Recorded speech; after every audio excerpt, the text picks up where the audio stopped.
Olá, estamos mais uma vez aqui para estudarmos a Palavra de Deus, dando continuidade ao nosso estudo na carta de Paulo aos Efésios. E no último estudo nós fizemos o início do capítulo 4 e fizemos ali o estudo do versículo 1 até o versículo 6. E hoje, se Deus permitir, faremos o estudo aqui do versículo 7 até o versículo 16. Então, diz assim a palavra de Deus: E a graça foi concedida a cada um de nós, segundo a medida do dom de Cristo. Por isso diz: quando ele subiu às alturas, levou cativo o cativeiro e concedeu dons aos homens. Ora, o que quer dizer ele subiu? Senão que também havia descido até as regiões inferiores da terra. Aquele que desceu é também o mesmo que subiu acima de todos os céus para encher todas as coisas, e ele mesmo concedeu uns para apóstolos, outros para profetas, outros para evangelistas e outros para pastores e mestres, com vistas ao aperfeiçoamento dos santos para o desempenho do seu serviço, para a edificação do corpo de Cristo, até que todos cheguemos à unidade da fé e do pleno conhecimento do Filho de Deus, ao estado de pessoa madura, à medida da estatura da plenitude de Cristo, para que não mais sejamos como crianças, arrastados pelas ondas e levados de um lado para outro por qualquer vento de doutrina, pela artimanha das pessoas, pela astúcia com que induzem ao erro, mas, seguindo a verdade em amor, cresçamos em tudo naquele que é o cabeça, Cristo, de quem todo o corpo, bem ajustado e consolidado pelo auxílio de todas as juntas, segundo a justa cooperação de cada parte, efetua o seu próprio crescimento para a edificação de si mesmo em amor. Muito bem, graças a Deus pela sua palavra. Paulo ele vem tratando aqui no capítulo 4 da unidade da fé, né? Nós fizemos o estudo ali dos primeiros 6 versículos, onde Paulo introduz essa questão da unidade e ele chama os cristãos para trabalharem pela unidade, para que esses cristãos eles possam cumprir aquilo para o que eles foram chamados, né? No início ali do capítulo 4, ele diz: peço que vocês vivam de maneira digna da vocação que foram chamados.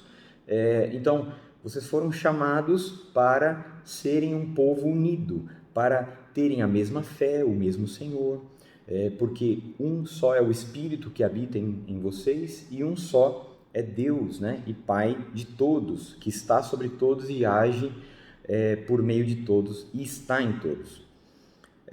E aqui, a partir do versículo 7, na verdade, Paulo ele vem falar de como isso é possível, né? É óbvio que é de maneira sobrenatural que você pode ter uma unidade, de certa forma, perfeita, né? Porque é uma unidade que Deus promove, no meio de pessoas diferentes, né? Então, uma comunidade cristã, uma igreja local, ou várias igrejas de uma localidade, como é que você pode ter uma unidade ali, se as pessoas são diferentes, até mesmo dentro das casas, dentro de uma mesma família, você muitas vezes não consegue uma mesma linha de pensamento entre todos, não há uma unidade ali. Como é que pode ter uma unidade na igreja, né? É porque essa unidade ela é promovida por Deus, ela é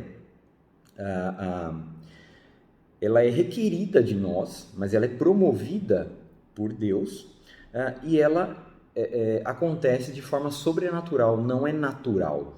Naturalmente, uma igreja tende a se dividir. A carne é que faz a igreja se dividir. Quando você vê conflitos dentro de uma igreja que é saudável, mas quando você começa a ver conflitos ali, de interesses, em que uns vão para um lado, outros para o outro. Isso vem da carne. Isso não é espiritual, ok? Toda a divisão que há no povo de Deus é carnal e é pecado. Na verdade, Paulo orienta para que os cristãos sejam unidos, que tenham o mesmo pensamento, que trabalhem com o mesmo ou pelo mesmo objetivo.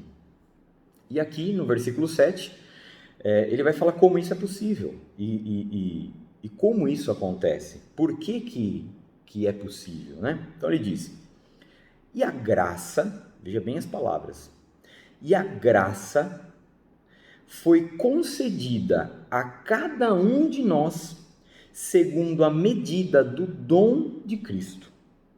Aqui ele está dizendo que a graça de Deus foi dada a todos os cristãos. Todos os cristãos têm graça de Deus. A graça de Deus é o motivo de tudo acontecer. É o motivo da sua conversão e também é o motivo agora, depois da sua conversão, para você buscar a unidade, para você poder trabalhar pela unidade, para que Deus possa, através de você, juntar essas peças, né? Você e outras pessoas juntar essas peças e formar o corpo de Cristo. Então, é só por meio da graça. Se é por meio da graça, não é por meio da sua obra, não é por meio do seu esforço pessoal, carnal, é por meio da graça de Deus. É contemplando aquilo que você recebeu de Deus, é que você pode, então, agir de forma a promover a unidade. E duas palavras importantes ali, três palavras importantes no início do capítulo 4 ali, no versículo 2, ele diz, com toda humildade e mansidão, com longanimidade, fazendo de tudo para preservar a unidade.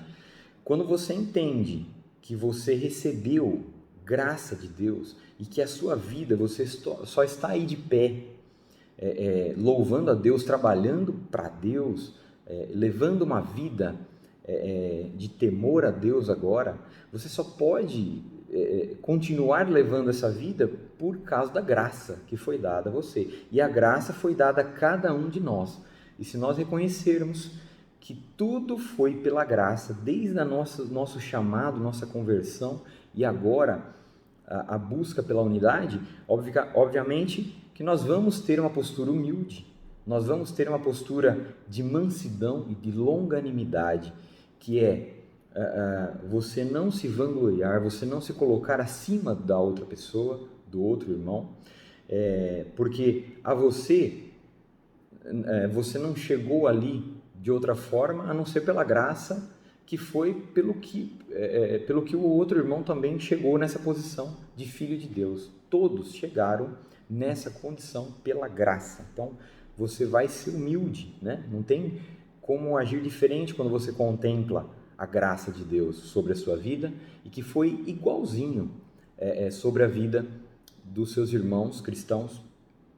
Não importa de onde eles saíram, do pecado que eles foram tirados, né? Não tem pecadinho e pecadão no sentido de condenação. A condenação é para todos, mesmo se tiver um pecadinho ou se tiver um pecadão. Então a graça é a mesma. A graça foi sobre a sua vida da mesma forma que foi sobre a vida do seu irmão e dos seus irmãos que você convive aí na sua igreja, na sua comunidade. Então, e a graça foi concedida a cada um de nós. Ninguém ficou sem a graça de Deus. Segundo a medida do dom de Cristo. Agora, olha só outra palavra, é dom. Graça e dom. Todo dom que as pessoas possuem, eu tenho o dom de realizar tal coisa, nós temos listas, né, de dons na palavra de Deus, e até chama atenção para o seguinte fato que em todos os locais onde nós temos as listas, né, dos dons, alguns dons não são repetidos, né, são diferentes, o que pode nos fazer pensar que existem talvez mais dons do que estão descritos aqui, né? De certa forma, há uma, eu creio, uma infinidade, né, de dons, porque há uma infinidade de poder de Deus sobre a vida das pessoas, dos cristãos, né? Esse poder é infinito e Deus pode agir de formas muito particulares, né? E que às vezes são dons que Deus dá, que provavelmente não estão descritos ali, né? E também a questão da diferença dos dons, né, espirituais e das aptidões, as aptidões físicas ou as aptidões naturais. Tem pessoas que nascem com aptidões para algumas coisas, tem pessoas que nascem mais fortes, tem pessoas que nascem com facilidade para música, para arte. Isso é aptidão física, não é dom espiritual. O dom espiritual, ele é dado para benefício, já vou adiantar aqui, ele é dado para benefício do corpo de Cristo, tá? Que possui um crescimento espiritual, tá? Então, e a graça foi concedida a cada um de nós, todos, segundo a medida do dom de Cristo. Aqui um detalhe, o Espírito, lá em João 3, versículo 34, você pode ler isso, que o Espírito de Deus não foi dado por medida, né? Você não recebeu o Espírito de Deus por medida, porque o Evangelho foi dado por completo por você, né? Cristo, quando veio, o enviado de Deus, pregou as palavras do próprio Deus, não foi dado por medida isso. Então, o que você recebeu, quando você recebe o Evangelho, você recebe o Espírito por completo, tá? Isso não é dado por medida, mas os dons, eles são dados por medida. Isso é óbvio, né? Nós conseguimos ver que tem pessoas que têm dons em determinadas áreas, pessoas que têm dons em outras áreas, tem pessoas que têm mais dons, tem pessoas que têm menos dons, mas a todos os cristãos foi dado ao menos um dom. Ao menos um dom você tem. Ninguém ficou sem nenhum dom. Ao menos um dom você tem. Você pode ter 2, 3, 4, 5, 6, isso eu não sei, mas eu tenho certeza que se você é cristão, convertido, verdadeiro, você possui ao menos um dom. E a graça foi dada a todos. Então, a pessoa que recebeu 5 dons foi pela mesma graça que a pessoa que recebeu um dom. E nós temos também a diferença na perfeição desse dom. Isso nós temos também. Então, tem pessoas que têm dons iguais, né? Tem pessoa que tem um dom, outra pessoa tem o mesmo dom, mas você entende e consegue perceber na vida da pessoa, no testemunho, em como isso acontece, que o dom, ele é dado numa medida maior, aquele determinado dom, tá? Então, o que eu quero deixar bem claro aqui é que tudo é dado pela graça, pela mesma graça. Ninguém recebe 5 dons e tem mais graça do que o que recebe um dom. A graça é a mesma para você receber um dom, mesmo que não tão perfeito, né? Ou aquele que recebe 5 dons numa medida grande, né? Então, há diferença então, na quantidade de dons e na intensidade da manifestação desses dons específicos, né? E aí ele diz, olha só, versículo 8, aqui ele vai citar o Salmo 68, tá? Ele vai citar o Salmo 68 no versículo 18, ele diz, por isso diz, quando ele subiu às alturas, ele quem? Cristo. Quando ele subiu às alturas, levou cativo o cativeiro e concedeu dons aos homens.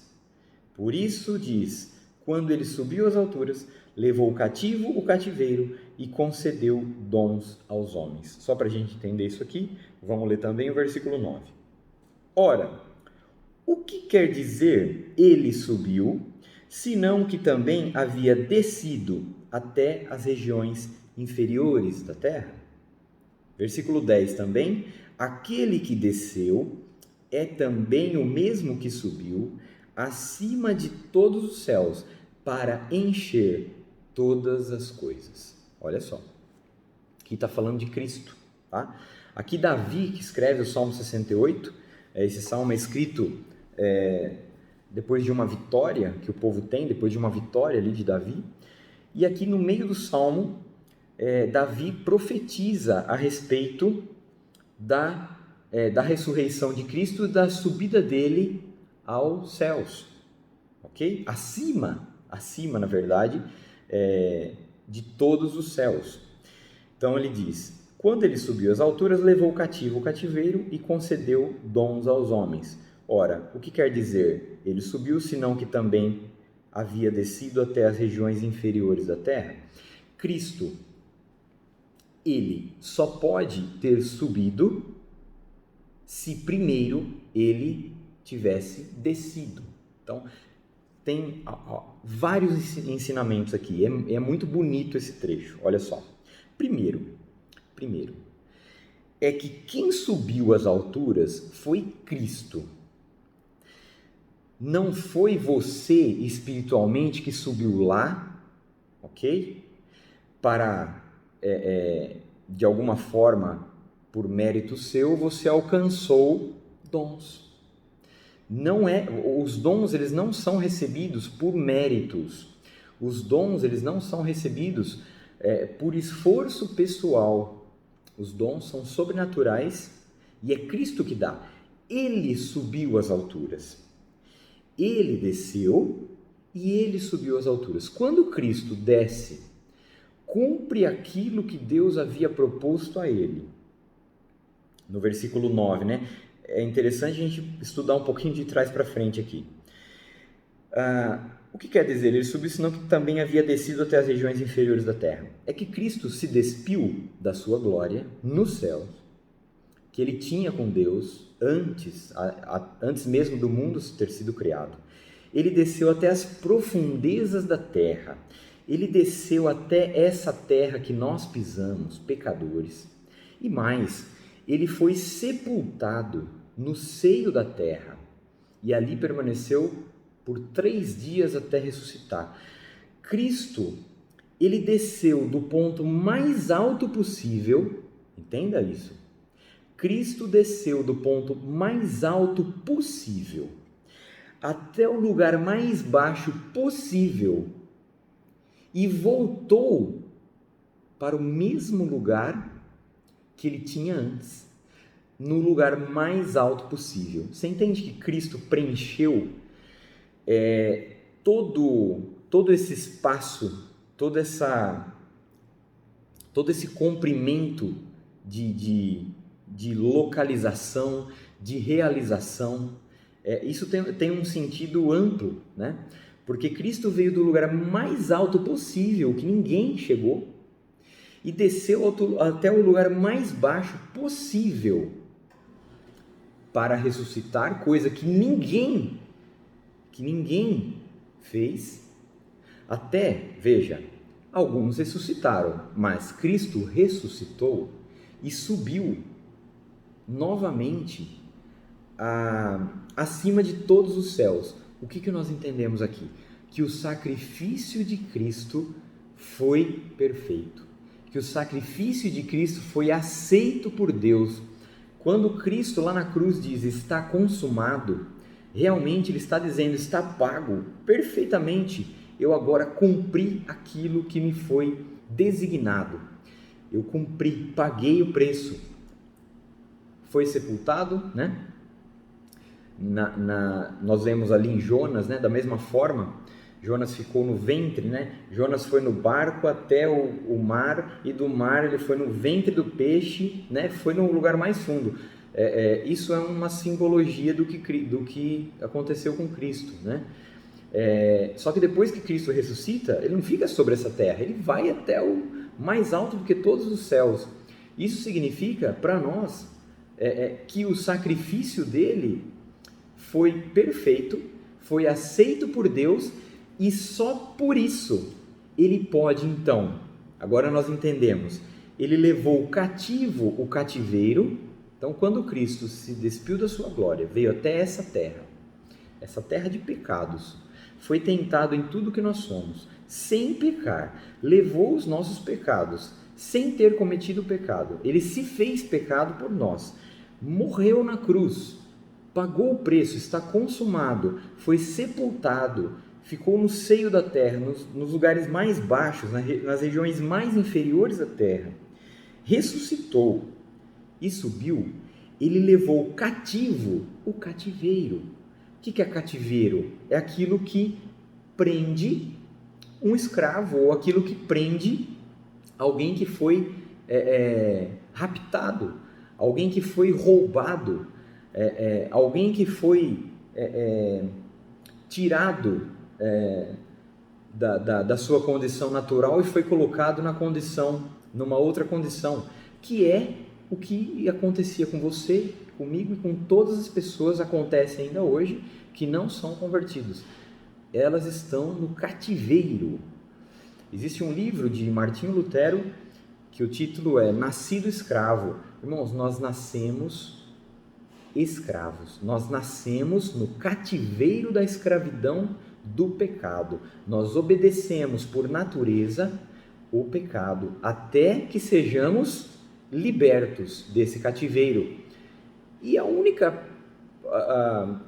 pessoa, porque ele é pessoal, a única pessoa que pode nos livrar é Jesus, porque ele levou cativo o cativeiro. Ele, veja, o cativeiro que nos prendia, Cristo prendeu e levou para ele. O que ele venceu quando desceu até as profundezas da terra?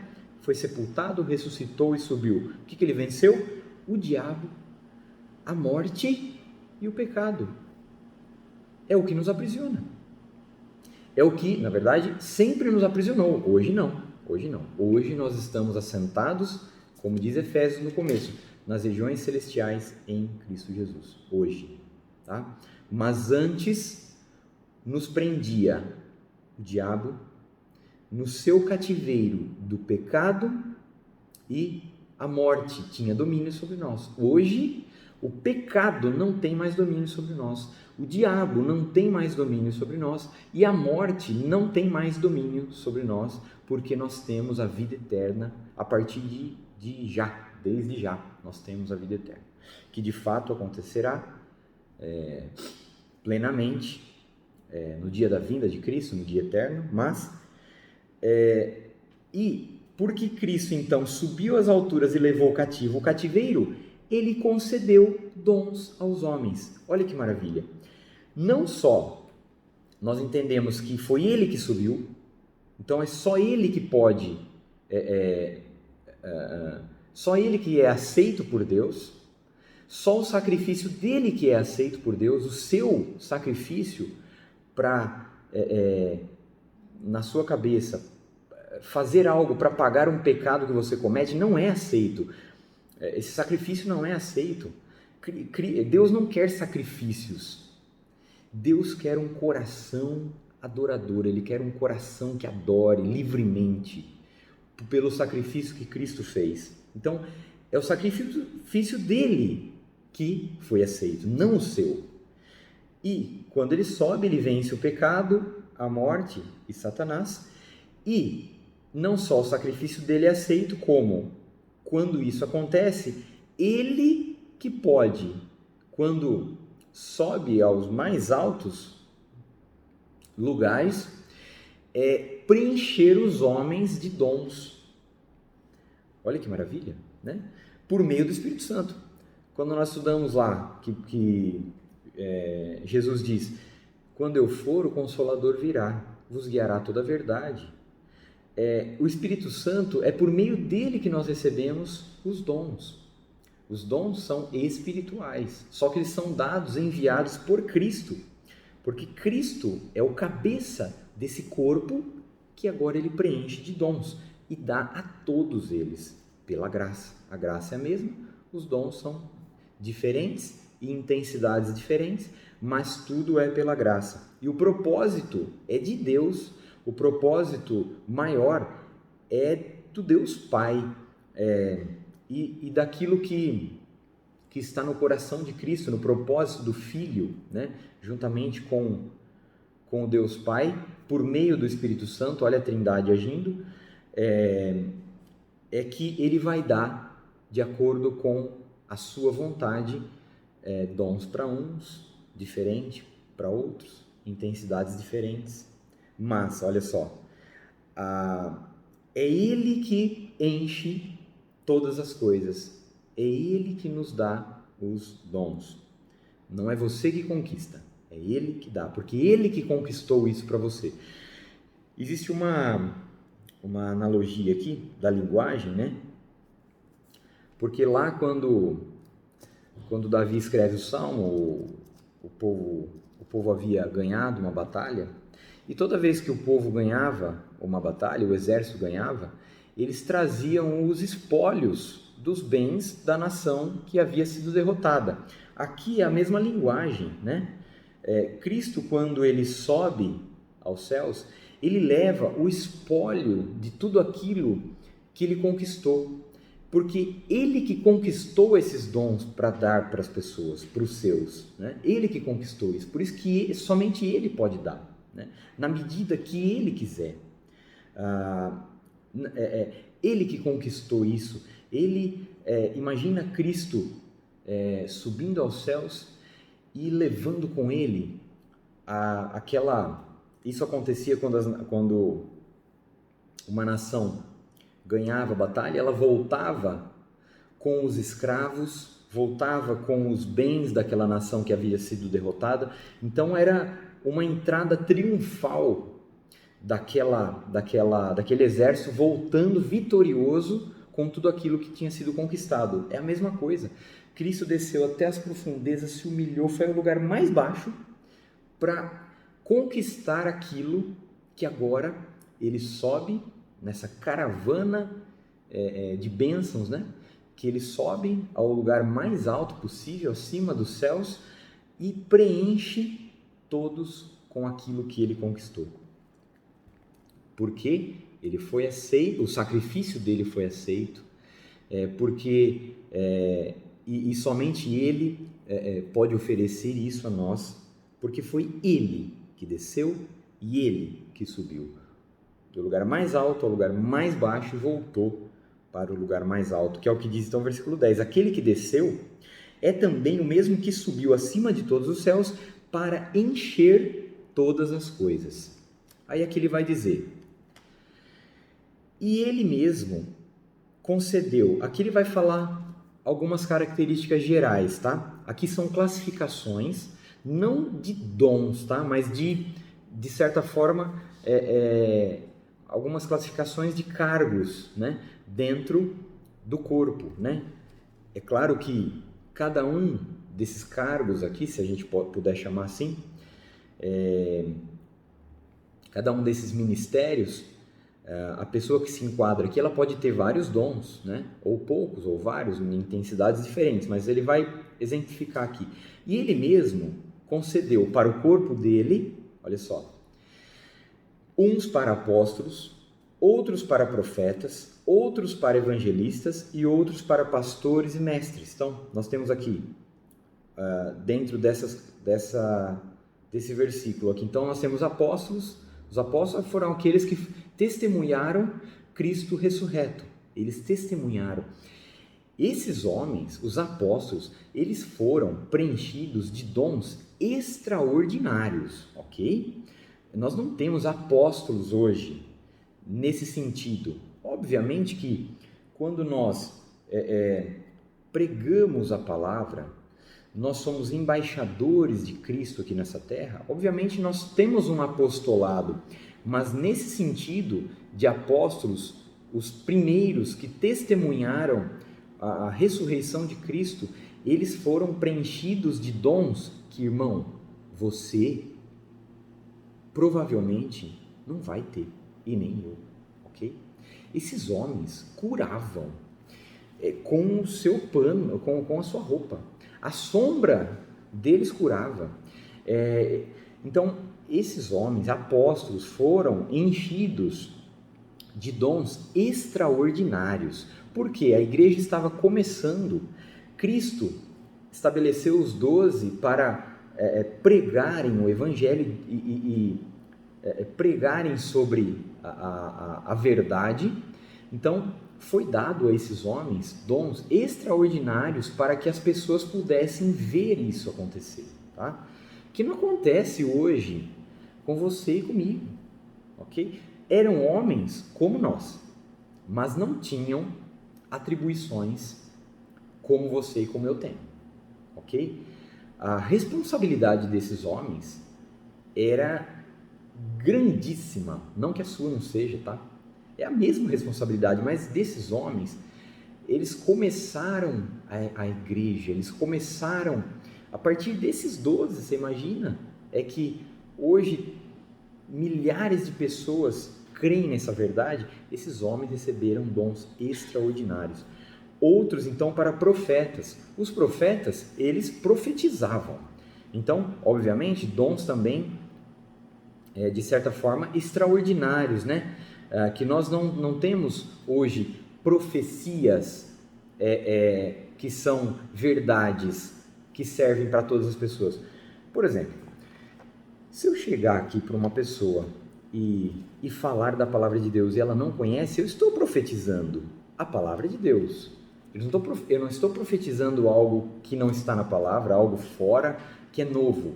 Não existe nada novo para ser incluído na palavra de Deus. Por isso nós não temos profetas que profetizam coisas novas, ok? Isso esqueça. Isso não existe. Se isso existir, tudo aquilo que eu aprendi não serve para nada, e nós temos aqui um manual totalmente ultrapassado, tá?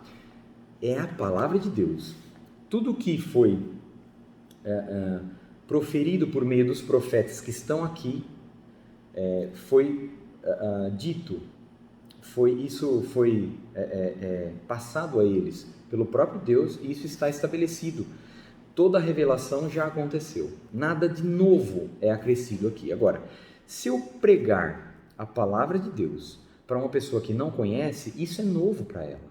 Estou profetizando sobre a vida dela, só que eu estou profetizando coisas novas para ela, mas não coisas novas para todas as pessoas, ok?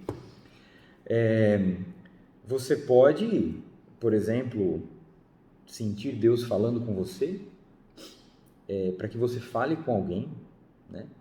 No seu coração você tem que falar alguma coisa para uma pessoa, e até mesmo às vezes sem conhecer a vida da pessoa. De certa forma você está agindo como um profeta ali, né? Mas não nesse sentido da verdade absoluta da Escritura. Isso não mais acontece. Nenhuma verdade é incluída além da que já está aqui. Tanto é que Apocalipse no final diz: aquele que incluir coisas nesse livro, será incluído na vida dele as pragas que contém nesses livros. E aqueles que tirarem coisas desse livro, será tirado da parte dele, a parte que lhe cabe na árvore da vida, ok? Então, mas profetas ele coloca aqui.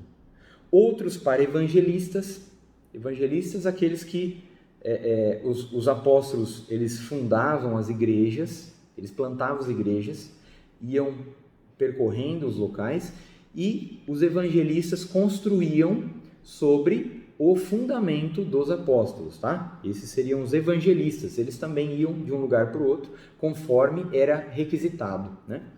E daí nós temos uma outra categoria, que seria pastores e mestres. Nós podemos pensar que pastores e mestres se encaixam numa coisa só, porque ele não coloca, né? Ele tinha colocado uns para apóstolos, outros profetas, outros evangelistas, outros pastores e mestres. Ele não coloca outros pastores e outros mestres, outros pastores e mestres. Você pode pensar na questão de ser uma coisa só, pastores e mestres. Então, o pastor é aquele da igreja local, é aquele da comunidade local, que fica ali, de certa forma, fixo, alimentando e ensinando, por isso que pastores e mestres, né? E ensinando como um mestre essas ovelhas, alimentando essas ovelhas. o pastor, ele é mestre, né? Agora, nós podemos pensar também numa subdivisão, né? Em que nós temos pastores e temos mestres que não são pastores, mas são aqueles que ensinam a palavra de Deus, né? Podemos pensar nos professores, né? Professores que ensinam a palavra de Deus, ou os mestres, né? Que vão abrir a Escritura e ensinar a Escritura. Não vão ter a autoridade que um pastor tem sobre as ovelhas, do cuidado, de juntar aquelas ovelhas, mas de ensinar a Escritura. Agora, a partir do versículo 12, nós vemos o porquê. Então, nós vimos como acontece a unidade. É por meio dos dons, por meio dos dons. Agora, nós vamos ver por que Cristo deu dons. Por quê? Por que Cristo deu dons a você? Por que Cristo deu, ou ao menos um dom a você pela graça? E a mim e a todos. Todos recebem dons. Para quê? Para quê? Versículo 12. Com vistas ao aperfeiçoamento dos santos para o desempenho do seu serviço para a edificação do corpo de Cristo. Então, para quê? Para aperfeiçoamento dos santos para o desempenho do seu serviço.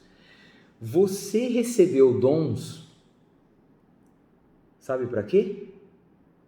Para benefício dos outros. Você não recebeu dons para benefício próprio.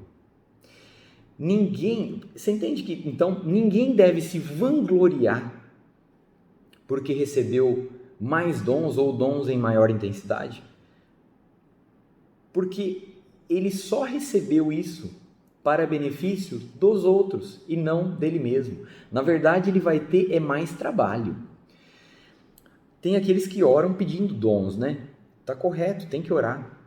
Deus, a palavra nos orienta para orar, para que Deus nos revele, nos dê dons, né? Mas não por nossos méritos, né? Só que, irmão, entenda que os dons que você receber é para você trabalhar mais. Quanto mais dons você tiver, mais você vai ter que trabalhar por esse corpo, mais você vai ter que trabalhar pelos irmãos. O irmão que tem um dom, ele vai trabalhar menos do que aquele que tem 5 dons.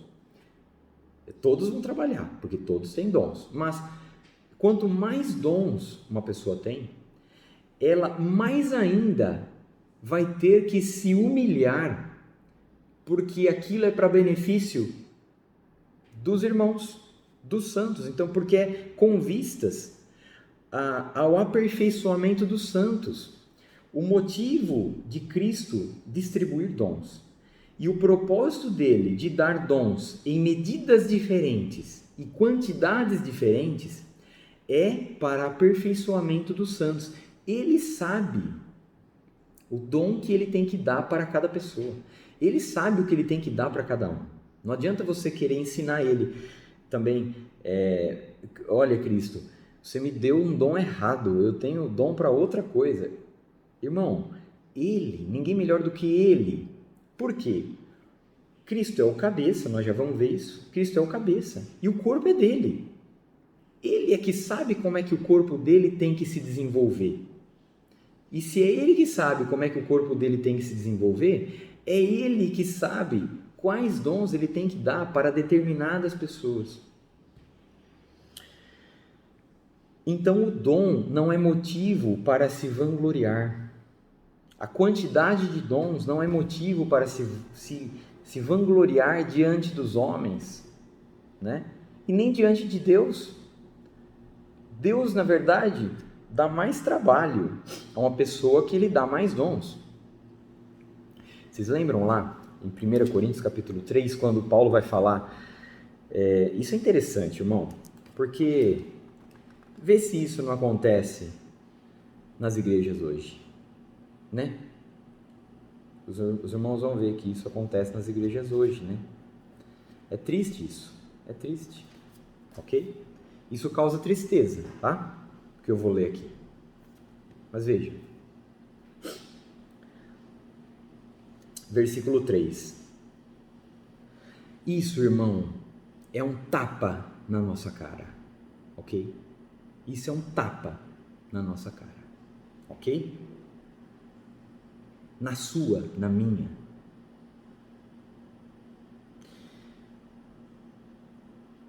Primeira Coríntios 3, versículo 1. Presta atenção. Eu, porém, irmãos, não pude falar a vocês como a pessoas espirituais, e sim como a pessoas carnais, como a crianças em Cristo. Eu lhes dei leite para beber, não pude alimentá-los com comida sólida, porque vocês ainda não podiam suportar. Paulo está chamando o que ele vai falar aqui, o que as pessoas fazem aqui, ele está chamando essas pessoas de imaturos e carnais, que não podem comer comida sólida. Quem é que não pode? Olha só. Nem ainda agora podem, porque vocês ainda são carnais. Porque se há ciúmes e brigas entre vocês, será que isso não mostra que são carnais e andam segundo os padrões humanos? Quando alguém diz, eu sou de Paulo, e outro diz, eu sou de Apolo,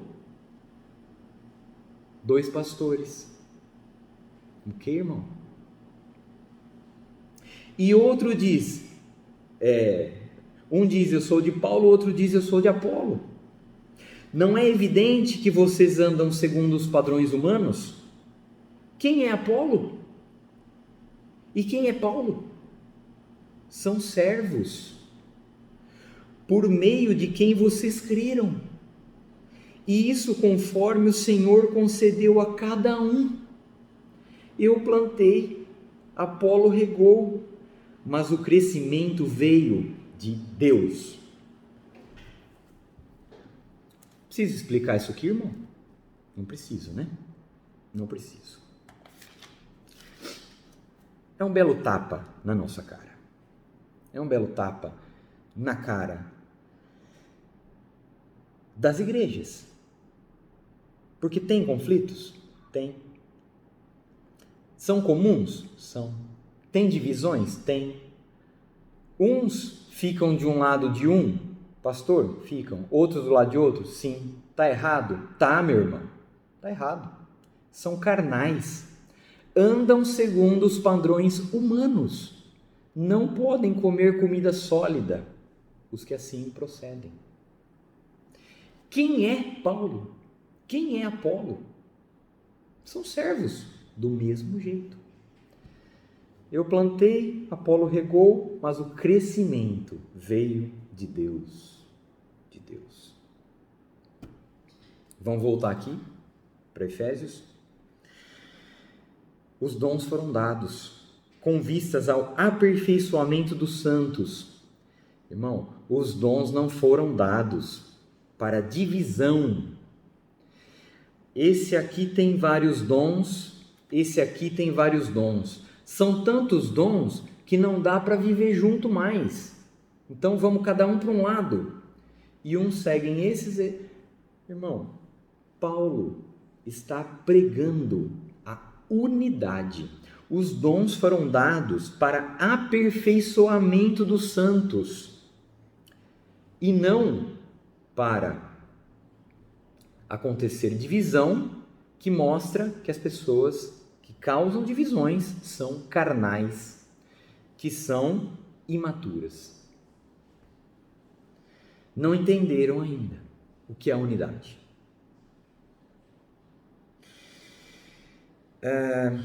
Para o desempenho, olha lá, com vista ao aperfeiçoamento dos santos, para o desempenho do seu serviço, para a edificação do corpo de Cristo e não para a divisão do corpo de Cristo.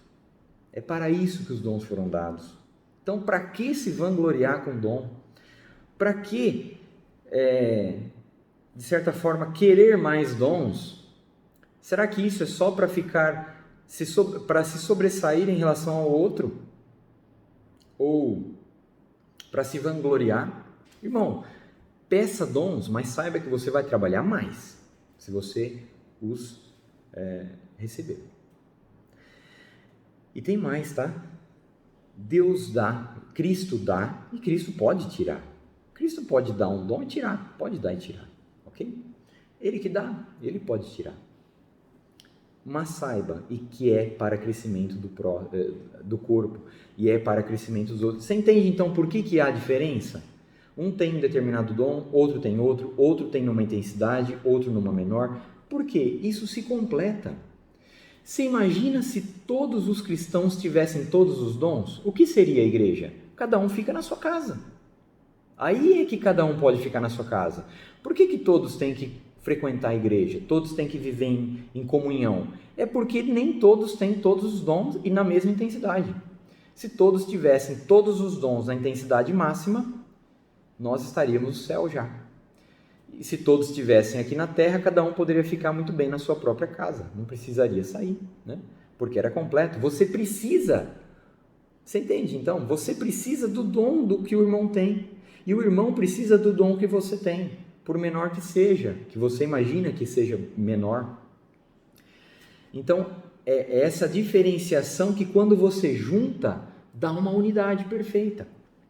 É por isso que há diferenciação, ok? E é por isso que todos têm dons, porque todos têm a sua partezinha nesse corpo de funcionalidade, de funcionamento e a importância de estar ali. Nenhum irmão deixa de ser importante, ou seja, vamos trocar, todos os irmãos são importantes, mesmo que seja pequeno o seu dom ou numa intensidade pequena. Pequeno que eu digo é no sentido de classificação que os homens dão, né? Porque todos os dons são maravilhas que Deus dá de graça. Então, só um detalhe, tá? Ninguém merece dom nenhum. Isso é importante deixar claro. Ninguém merece dom nenhum. Deus não é obrigado a dar dom para ninguém. Só que ele dá porque tem um propósito de crescimento do corpo de Cristo. Cristo dá o dom porque tem um propósito de crescimento do seu próprio corpo. Versículo 13. Por quê? Para quê? Então, a sequência, né?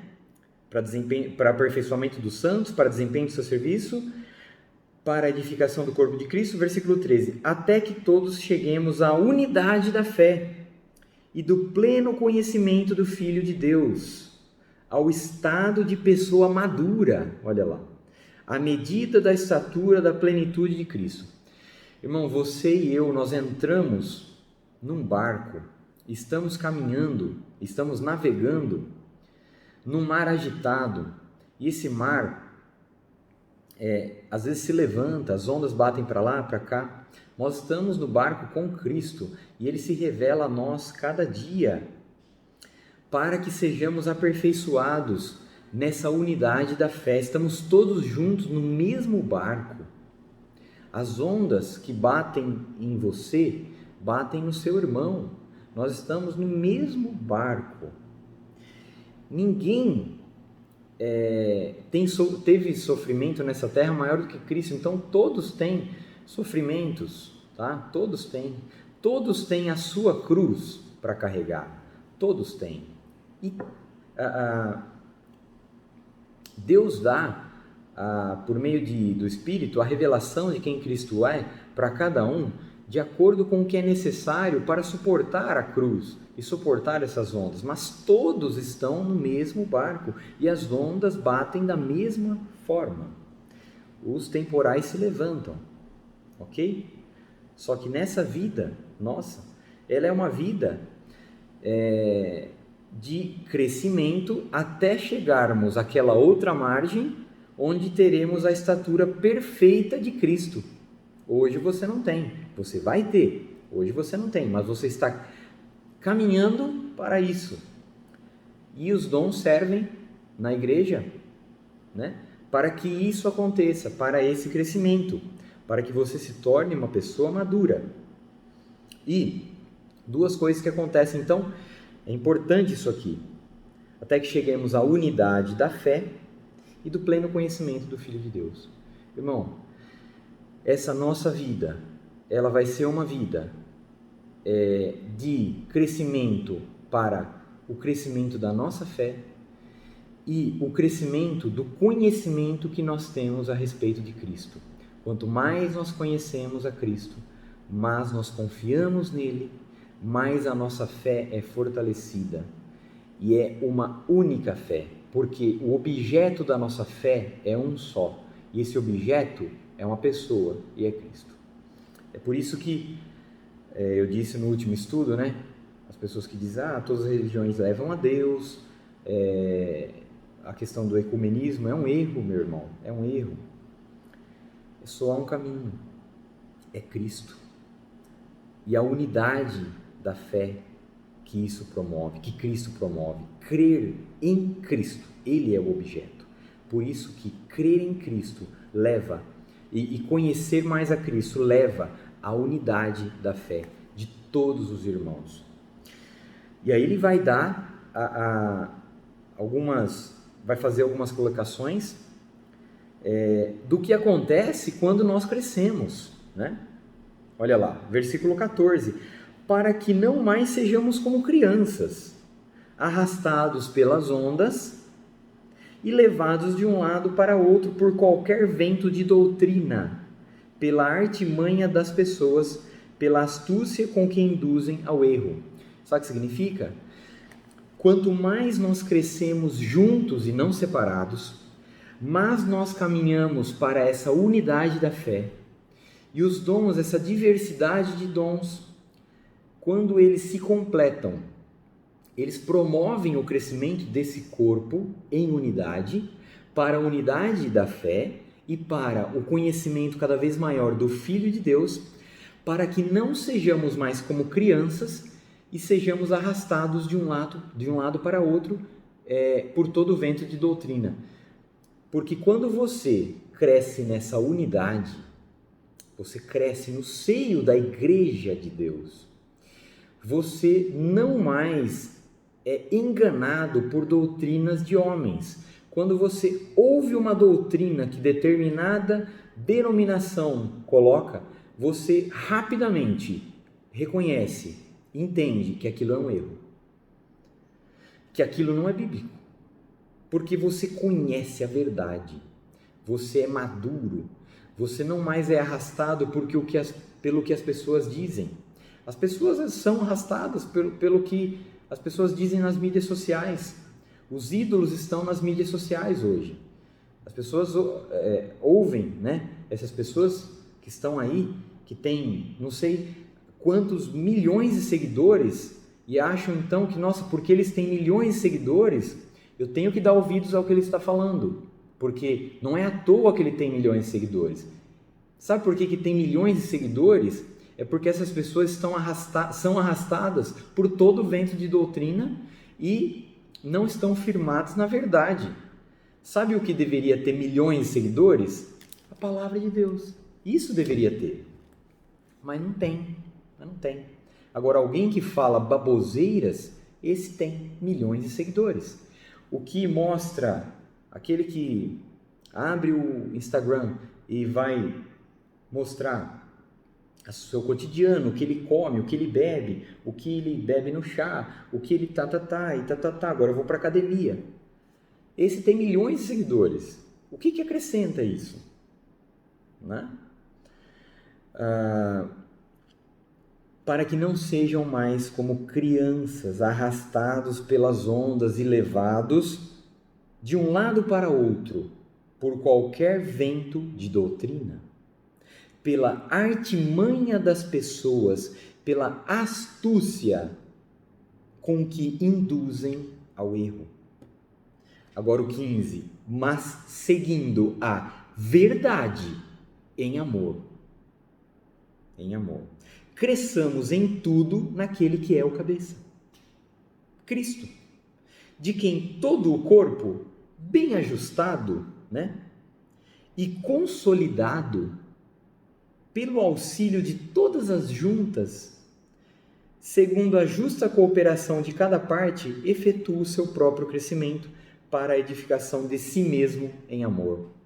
Olha que maravilha isso aqui. Nós seguimos a verdade. Para que você não seja arrastado por todo vento de doutrina, você tem que seguir a verdade em amor. O que a palavra diz? E conhecereis a verdade vos libertará. Se, pois, o Filho vos libertar, verdadeiramente sereis livres. Em João 17, no versículo 17, o que Cristo diz para Deus? Santifica-os na verdade, a tua palavra é a verdade. O que é seguir a verdade? É seguir a palavra de Deus, é seguir o Evangelho, não é? O Evangelho é o próprio Deus, é o próprio Cristo. A Trindade, o Evangelho, a Trindade é o Evangelho que foi dado a nós. Como conhecer mais o Filho de Deus? A palavra. Como ter a unidade, chegar à unidade da fé do povo de Deus para que não haja divisões? A palavra de Deus. Isso tudo em amor, não em ignorância. Porque você conhecer a verdade e não agir em amor, acaba sendo ignorância.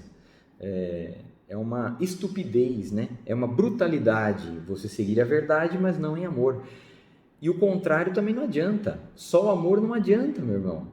Tem que ter a verdade da base para você agir em amor, né? Só o amor sem a verdade é enganação, né? É hipocrisia. Mas seguir a verdade em amor. Combinação perfeita. A verdade com o amor. Cresçamos nisso, em tudo, naquele que é o cabeça, Cristo, de quem todo o seu corpo, que somos nós, bem ajustado, bem juntinho e consolidado pelo auxílio de todas as juntas. Que são as juntas?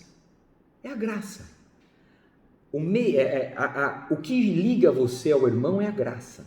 O que liga você ao irmão são os meios de graça, né? Por isso que tudo é pela graça. Você só pode se unir ao outro irmão pelo que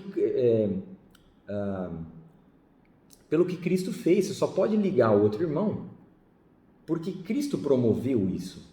O Evangelho é o Evangelho da paz e da unificação. O Evangelho, ele é o Evangelho da paz e da reconciliação.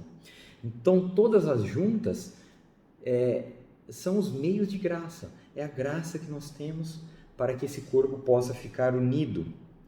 Olha lá, segundo a justa cooperação de cada parte. Todos têm a sua função, né? Então, Cristo, ele efetua, o finalzinho, ele efetua o seu próprio crescimento para a edificação de si mesmo em amor. Cristo está se edificando, não que ele cresce no sentido de ser maior em importância, em divindade, não. Mas o seu corpo está crescendo. Eu e você, nós somos corpo de Cristo, estamos crescendo. As pessoas que estão sendo incluídas, o corpo de Cristo está se edificando em amor. E é Cristo que promove a edificação do seu próprio corpo. É por isso que é Ele mesmo, olha que interessante, é Ele mesmo, é isso que a Bíblia diz, Ele mesmo, no fim, Ele vai apresentar a sua noiva que Ele deixou sem ruga e sem mácula a Ele mesmo. Ele vai apresentar a sua própria noiva a Ele mesmo. Ele está promovendo o crescimento da sua noiva, a edificação da sua noiva. Ele está promovendo a purificação da sua noiva para apresentá-la a Ele mesmo, pura, sem ruga, sem mancha e sem mácula. Irmãos, que isso nos incite a crescer em unidade, que busquemos a unidade da fé para o pleno conhecimento e também, o pleno conhecimento do Filho de Deus. Sigamos a verdade em amor e nunca esqueça disso. Todos os dons são dados somente por Cristo, porque Ele que os conquistou. Ele foi do lugar mais alto até o lugar mais baixo. O sacrifício dele foi aceito, tudo foi pago. E ele dá conforme ele deseja e entende que é melhor para o crescimento do seu corpo. E todos os dons são dados para benefício do próximo. Os seus dons são para benefício do próximo, não para o seu próprio benefício. Os seus dons não são para você brincar, os seus dons não são para você se vangloriar, os seus dons não são para benefício seu, e são para benefício do próximo. Muito bem, então assim terminamos essa parte, e no próximo estudo faremos aqui a partir do versículo 17. Tenham todos uma boa semana, fiquem com Deus e até nosso próximo estudo, se assim Deus permitir.